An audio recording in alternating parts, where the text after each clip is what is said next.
All right, we're going to get Ramona off stage and get Connie on. All right. I love the title of this, Rebels, Mavericks, and Misfits. I can't tell you how cool that sounds. And again, I love it. Connie Pheiff is all about, finding a story about not fitting in, about wanting to do it differently and going against the status quo. For so many podcasters, this is what we strive to do when we're niching down. We try to find where we can find our own little pocket and say, we're going to do it our way. And we're going to find new ways of doing things, better ways, cooler ways, and then all of a sudden you're like, wait, everybody's copying me. So it's awesome. She was once a corporate executive. She was the CEO of Girl Scouts USA, and my daughter, who's a proud brownie and was cookie leader this year, thank you, says thank you. She's also was the director at the United States Chamber of Commerce. Today she's a successful business architect. She shares her secrets for living the life you want and building a 7-figure business online, thank you, for thousands of business owners and entrepreneurs. What she really wants you to do is she wants you to become engaged and authentic with your authentic self, and that sometimes being a rebel, maverick, or misfit that works in your favor. Everyone, please welcome Connie Pheiff.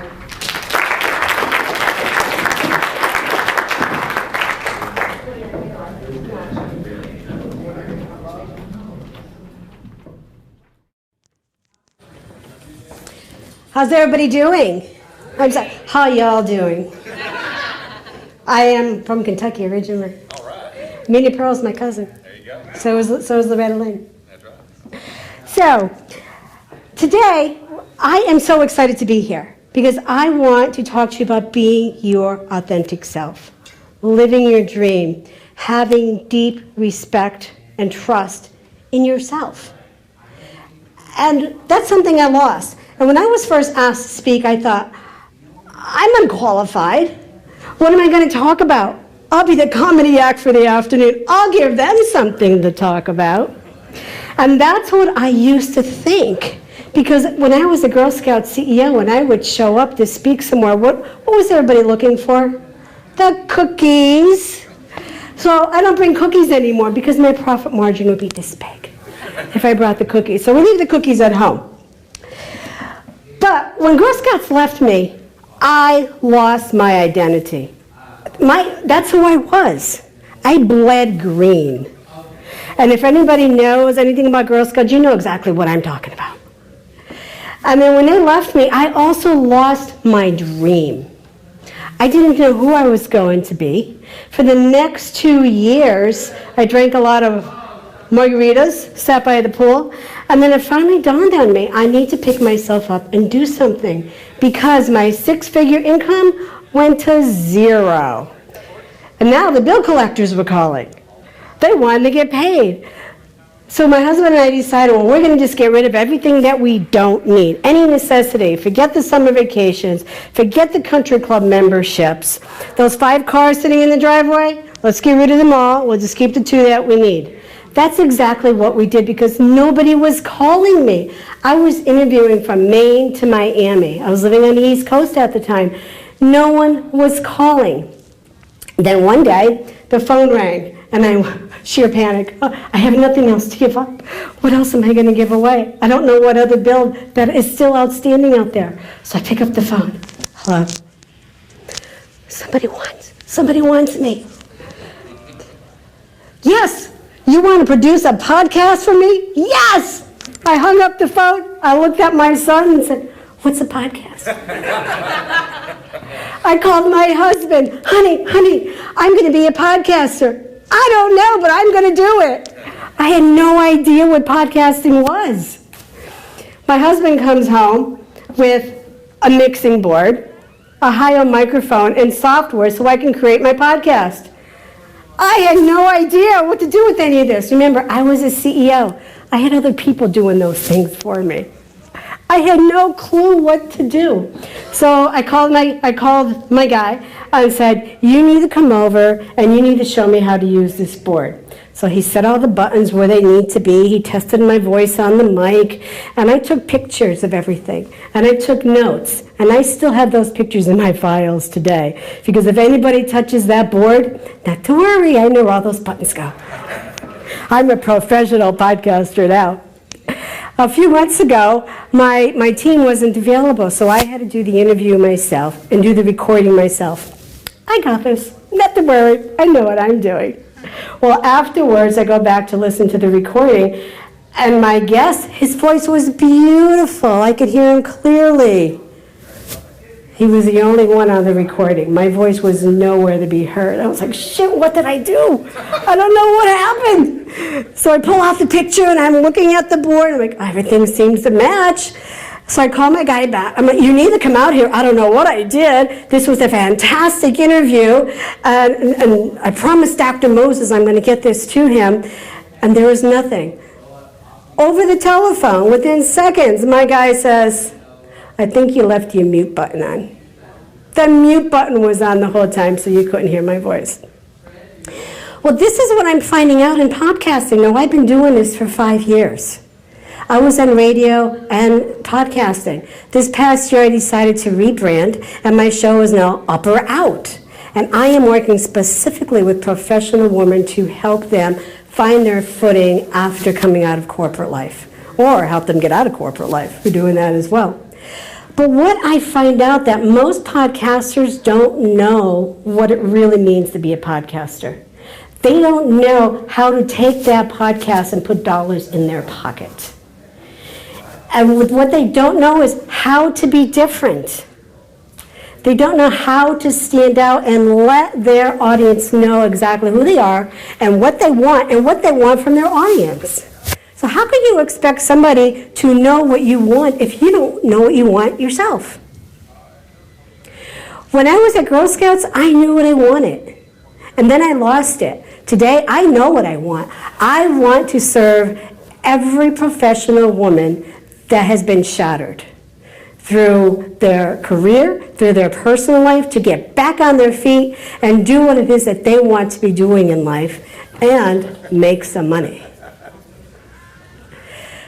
So what I find out, and how I really look at this, is that you need to live your dream. You need to live life with integrity.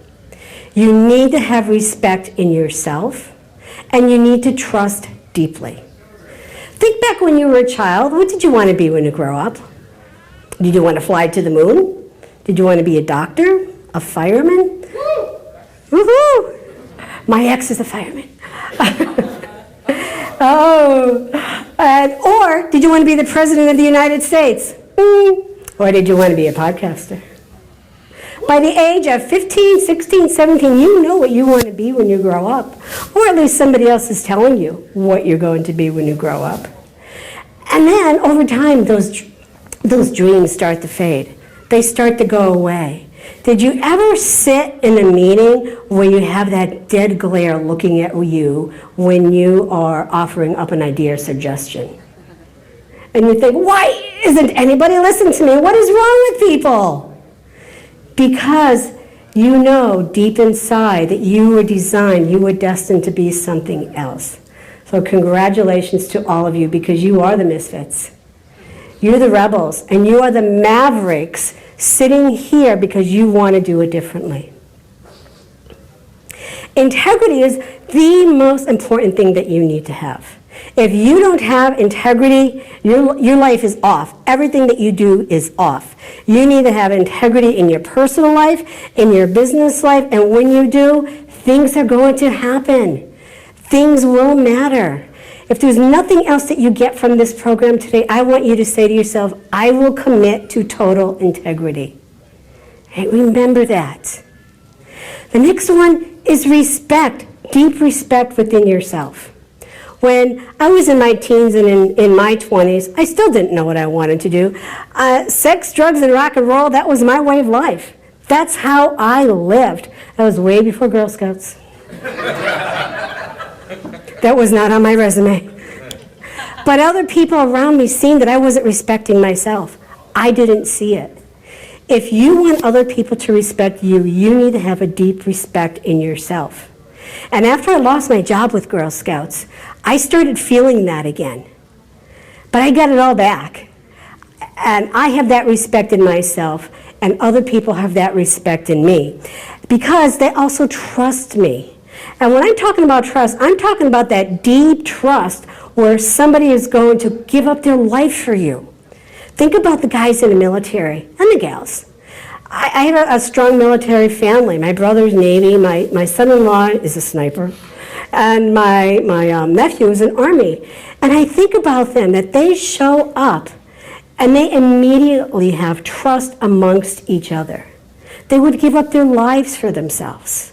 And I'll think about that in your business and in your podcasts and your shows and what you're delivering and the information that you're delivering and the guests you bring on to the show. Don't you want your listeners to have complete trust in you, that they're going to pick up the phone and they're going to want to work with you? They're going to want to know what you know. And you need to be there and be willing to share. And you need to be very clear on what it is and what your message is. Now, if you think about that, that's dreams, integrity, respect, and trust. And what does that spell? Dirt. Because we're all dirt. We're dirt. We come to this world as dirt. We live as dirt, and we're going to go as dirt. But that's who we are. Live your dream. Have integrity. Have respect, and have deep trust in who you are and what you do and what you're offering to everybody else in this world. Now, when I love talking about Girl Scouts because it was my life for so many years. And I still have girls calling me today and saying, I need your help. I want to work with you. Last night I had dinner here with a Girl Scout that I had not seen in 12 years. I knew she lived in Chicago. She follows me on Facebook. There was no intention to even have this conversation with her last night. We sat down to dinner and she said, I need your help. I'm in a job, I don't like what I'm doing, and I want out. I need your help. She said, because I trust you, I respect you, and because you have integrity. And I'm sitting there thinking, whoa, that's my speech for tomorrow. And that is everything that you want somebody to do for you, the same exact thing that you want somebody to trust you. So have those dreams, integrity, respect, and trust. Steve Jobs said it the best. You are the rebels, you're the misfits, you're the mavericks. What are you going to do today to be unstoppable? What are you going to do today to shine? Don't you want to wake up every morning with the number one goal of helping somebody else and inspiring somebody else? Take that away with you today. And also, everyone in this room, everyone in this conference, that we wish that they were all in this room, I want y'all to be unstoppable. Thank you.